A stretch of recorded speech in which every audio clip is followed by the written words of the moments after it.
that one participant said that the reason is that he actually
English word. And the other reason would be that two people would speak the one language and would like to exclude the others, so the others would not understand them.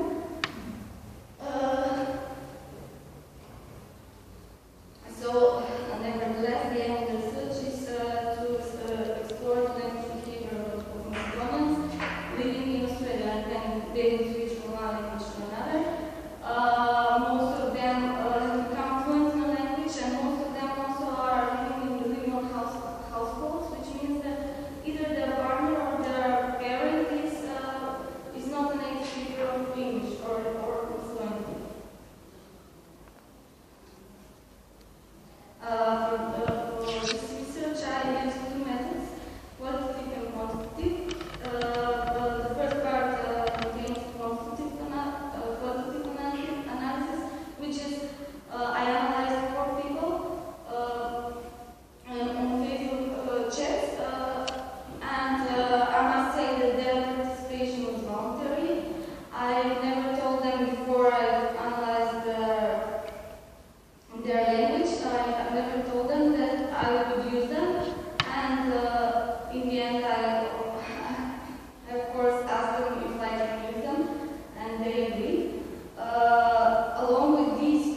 she would,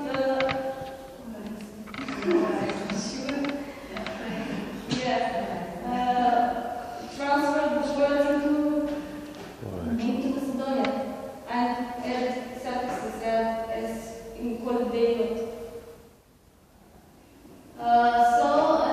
To continue with the questionnaire, they state that they would switch from one language to another when they're talking with their parents and siblings while visiting or at celebrations, when they're at work, or when they would try to communicate with their kids, since their kids were could hardly understand us home.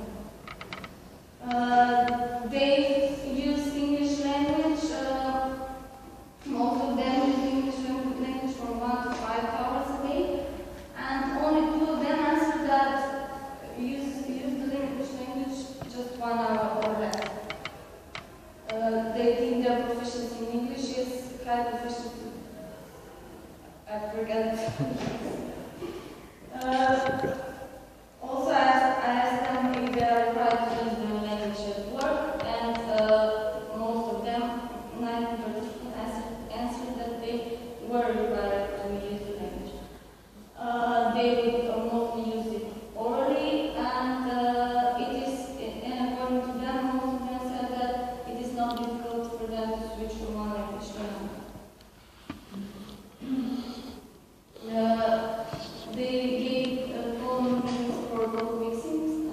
When they would try to explain something, if they could not find the word, the right alternative in Macedonian, when they would talk with another linguist, when they would talk with Macedonians who are not native speakers, and so on. I asked them about the people with whom they would mix the code, and said that they would mostly mix the code with Macedonians in Australia, and with their kids and with their families in Macedonia.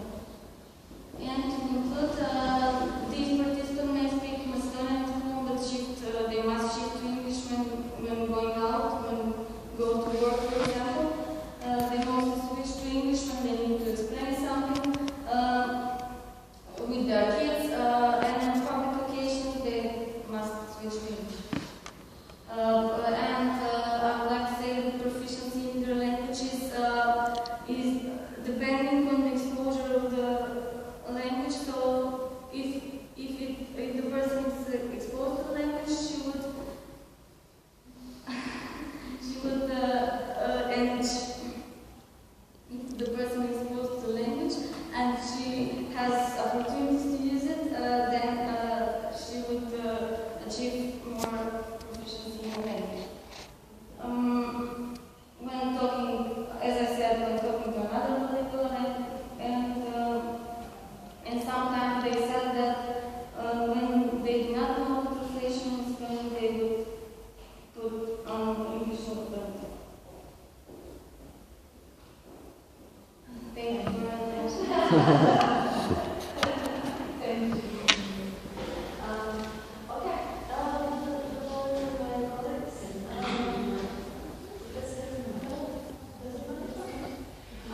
Thank you very much. This one reading your paper was very interesting. Your presentation was nice as well. When we discuss the role of learner age as a factor in second language acquisition, like young learners are better learners than adult learners. Yeah. Maybe, yeah, we'll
an interesting topic. I mean, it's a huge area. Yes, yes. Right. So one of my questions would be later on about the implications and what points we should do for further research. I would also like to continue with the cultural identity side. Now, I know that was just mentioned one of the rules of the research. What I'm interested in is whether in your readings and during your research you came across an answer why, maybe this is out of the scope of this reading, but why would that be a mark? Because I think when I was also learning English at a very young age, I came across people who lived in England, and I was shocked when one of the aunties that I announced was being at 30 or 40 years in England, and they said, Tiki Kupa, they're in the kitchen, and I thought, what is this? You know, I understand both languages, but I'm shocked. So it's not just Australia, wherever, I think in other languages you have These are people who are my close friends and close relatives, and I've known this a long time ago. So it was interesting just why I wanted to research. Also, there's another phenomenon, language behavior, which is, I think, an example of identity functionalism. The fact that when I was exposed many years to the language, and you actually acquire, if you acquire at a younger age, as you already talked about, you also perfect the pronunciation. And if you learn the language, actually acquire it at a later age, some of that pronunciation can be achieved in a native-like level. Okay? Now, because I spoke with a British accent, when I speak to somebody who doesn't have that level of English, I tended to switch code in order not to appear pretentious or have you felt that? And did you come across during your research? Yes, with these people, especially with these people, and when I talk in person with them, mostly on Skype, I would switch from one channel in order to Try to accommodate, yes. to adapt. So this leads me to the other question. You did conduct interviews, because that's very important. I mean, because I read already that you have information about each one of the respondents, how many you know. So that's what you also Yes, that was afterwards. I asked them why they